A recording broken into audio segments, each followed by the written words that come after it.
你有冇試過一轉咗就上咗磅，又或者一轉咗就去咗對面街呢？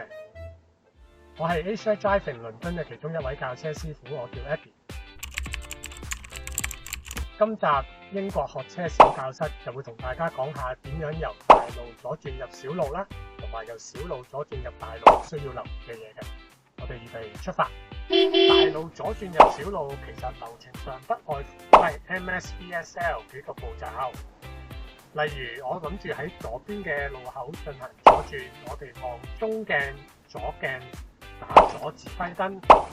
減速方面呢，我哋要視乎個路口究竟係闊定係窄，視線清唔清楚啦，睇唔睇得清楚啲人或者車。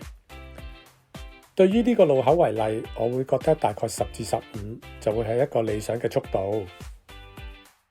我哋望到左邊條 curve， 去到我哋塊左鏡嘅時候，我哋就進行扭軚嘅動作。咁我哋就唔會掂到左邊條 curve， 亦都唔會去咗對面嘅行車線度。之後我哋就同大家試下由小路左轉出大路需要留意嘅情況。小路左轉出大路，我哋會遇到有兩種情況嘅，一種就叫做 open junction， 另外一種就叫做 closed junction。open junction 嘅意思就係當我哋由小路預備轉出大路嘅時候呢，大路嘅來回行車線係比較暢通啦，亦都唔會有啲 park car 喺度呢阻住我哋去睇路面情況。咁呢個會比較容易啲處理。而 closed junction 嘅意思就係話，當我哋諗住由小路左轉出大路嘅時候呢，我哋會發覺我哋嘅視線呢係會好容易俾兩邊路邊嘅泊車阻擋住我哋。我哋需要有少少嘅技巧咧去處理嘅情況。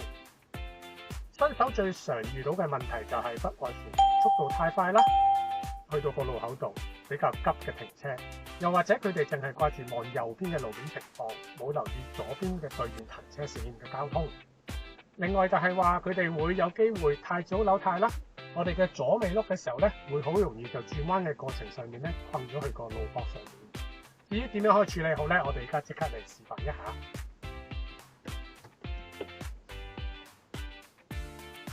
我哋都係做翻 6 point check 啦，係咪？起步打燈。我哋都係運用翻 MSBSL 幾個步驟。我哋其實需要6至8個車位之前咧，我哋已經可以開始做噶啦。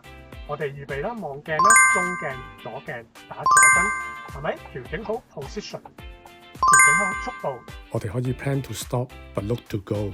望下右邊，睇下有冇車較近。同一時間，其實我哋可以扭定少少嘅左邊軚啦，令到我哋嘅車頭咧指向我哋嘅右前方。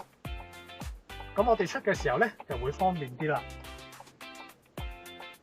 第二樣要注意嘅就係唔好太早扭軚，適當嘅扭軚時機就係好似之前咁講過嘅，我哋嘅路邊去到我哋嘅左邊鏡水平位置度嘅時候咧，我哋就可以開始進行扭軚嘅動作。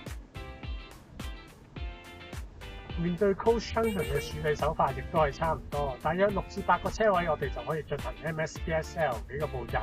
望我哋嘅中鏡、左鏡，打左指揮燈，調整好我哋架車嘅位置同埋速度。由於我哋嘅視線受阻，就算我哋停喺條 big grey line 前面，我哋都唔能夠睇到一個好清晰嘅視野。我哋可以點樣處理？我哋可以之後開始慢慢將車輛微微向前移動，直至到我哋獲到一個清晰嘅視野，我哋就可以輕輕加速。記得 follow 我哋啊！我哋每一集都會有更多英國學車考車嘅實用資訊。